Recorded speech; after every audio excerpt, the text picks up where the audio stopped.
First మీ క్లాస్‌కే నేనెందుకు రావాలంటారు. నేనొకటే చెప్తాను. మీ క్లాస్‌కు వచ్చిన తర్వాత మీ రిజల్ట్స్ ఎలా వస్తాయో మీరు 10 మందికి చెప్తానంటాను. అయితే ఎలా వస్తాయి సార్? ఎందుకు అక్కడ మీ క్లాస్‌లో ఏం మ్యాజిక్ ఉందనంటారు. సో, ఇక్కడ మీరు చూడండి. థాంక్ యూ సార్ నాకు 2 ఇయర్స్ నుంచి బ్లాక్ అయిన అమౌంట్ వచ్చాయి. Great results. Friday thank you so much sir. Thank you so much Srinivas అంటే ఇలా వచ్చాయండి చూడండి. ఫ్రైడే రోజు నేనేం చేపిస్తానంటే మనీ మెడిటేషన్ చేపిస్తుంటారు. సార్ ఏంటి సార్ మెడిటేషన్‌కు, మనీ మెడిటేషన్‌కు తేడా ఏంటంటారు? ఎప్పుడైతే మీరు మనీ మెడిటేషన్ చేస్తారో మొత్తం మీరు పాజిటివ్ మనీకి సంబంధించిన అఫర్మేషన్స్‌ను రిపీట్ చేపిస్తాను. ఎప్పుడైతే రిపీట్ అవుతుంటాయో మనసులో గనక మనీ ఉంటే మనీని ఆకర్షిస్తారు మేడం. నా క్లాస్‌లో మొత్తం మీకు ఏ ఇష్యూ ఉన్నా మీరు ఇందాక అడిగారు కదా! పరిష్కారం, మెడిటేషన్, విజువలైజేషన్, గ్రాటిట్యూడ్, అఫర్మేషన్ మొత్తం మీ వైబ్రేషన్ మొత్తం మారిపోతారు. సింపుల్ చెప్పాలంటే మీలో ఒక ఫీలింగ్ అనేది వస్తది మేడం. ఆ క్లాసెస్‌కొచ్చారంటే ఆ ఎక్స్‌పీరియన్స్ క్లాసెస్ ఎలా వచ్చాయంటే నేను మాటలతో చెప్పలేను సార్, వర్ణించలేనప్పటికి ఎంతో మంది అంటారండి. అంటే నా క్లాస్‌కొస్తే మీకు ఏంటి సార్ ఏంటంటే బెనిఫిట్ ఏంటంటే ఎంత ఎక్కువ నేర్చుకుంటే అంత ఎక్కువ సంపాదిస్తావు. ద మోర్ యూ లెర్న్ చూడండి ఒక వ్యక్తి ఫస్ట్ పర్సన్ చూడండి బాగా నేర్చుకున్నాడు. తన ఉన్నతమైన పొజిషన్‌కి వెళ్ళిపోయాడు.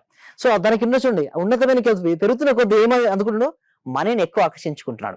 రెండో పర్సన్ చూడండి ఏమీ నేర్చుకోలేదు. ఎక్కడున్నాడు? ఫస్ట్ దగ్గర అయిపోయాడు. సో, నేనేమంటానంటే క్లాస్‌కి రండి. మీరు ఎక్కువ దేనికోసం ఇన్వెస్ట్‌మెంట్ చేస్తారు? చాలా మంది ఏమంటారంటే డిఫరెంట్ ఇన్వెస్ట్‌మెంట్ చేస్తుంటారు. ఒక మొబైల్ పై ఇన్వెస్ట్‌మెంట్ చేస్తాడు. ఒక రెస్టారెంట్ పై ఇన్వెస్ట్‌మెంట్ చేస్తారు. నేనేమంటానంటే మీ స్కిల్స్ పై ఇంప్రూవ్‌మెంట్ చేయండి. మీ స్కిల్స్ పై ఇన్వెస్ట్‌మెంట్ చేయండి. నేర్చుకోండి. క్లాస్‌లోకి రండి. మనీ ఇన్వెస్ట్‌మెంట్ చేయండి. మనీని నేర్చుకోండి. ఎప్పుడైతే క్లాస్‌లోకి రావడం వల్ల చూడండి ఫస్ట్ పర్సన్ ఎలా ఉన్నాడో ఆ విధంగా వారి లైఫ్ మారిపోద్ది. అంటే క్లాస్‌లో బోలెడంత మంది ఉంటారు గదా! యెస్. అందరి మీద స్పెషల్ కాన్సంట్రేషన్ పెడతారు ఉంటుందా? మేడం. ఇండివిడ్యుయల్‌గా ఉంటుందా? అందరి ముందు పెడతారు. ఇండివిడ్యువల్ కూడా పెడుతుంటారు. నా ఐస్ నుంచి ఎవరు తప్పించుకోలేరు మేడం. క్లాస్‌కి అటెండ్ అయ్యారంటే అందరిని అబ్జర్వ్ చేస్తూ ఉంటారు. అందరిని అబ్జర్వ్ చేపిచ్చి అసలు ఎక్కడున్నది వాళ్ళకి ఎందుకు రావట్లేదు రిజల్ట్స్ దానిపైన ఫోకస్ పెట్టి చేపియడం స్టార్ట్ చేస్తాం. ఎప్పుడైతే చూడండి మేడం లా ఆఫ్ సబ్జెక్ట్ ఉందని నువ్వు ధైర్యంతో చెయ్యి.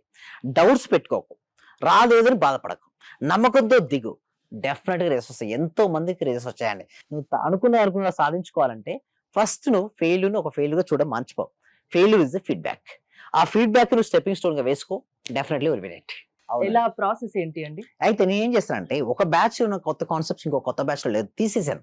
ఇదివరకు ఎలా ఉండేదంటే ఓల్డ్‌గా సేమ్ ఉండేది. ప్రాక్టీసే ఉండేది. ఇక నుంచి ప్రాక్టీస్ కాదు. Everyday new topic. Everyday new learning.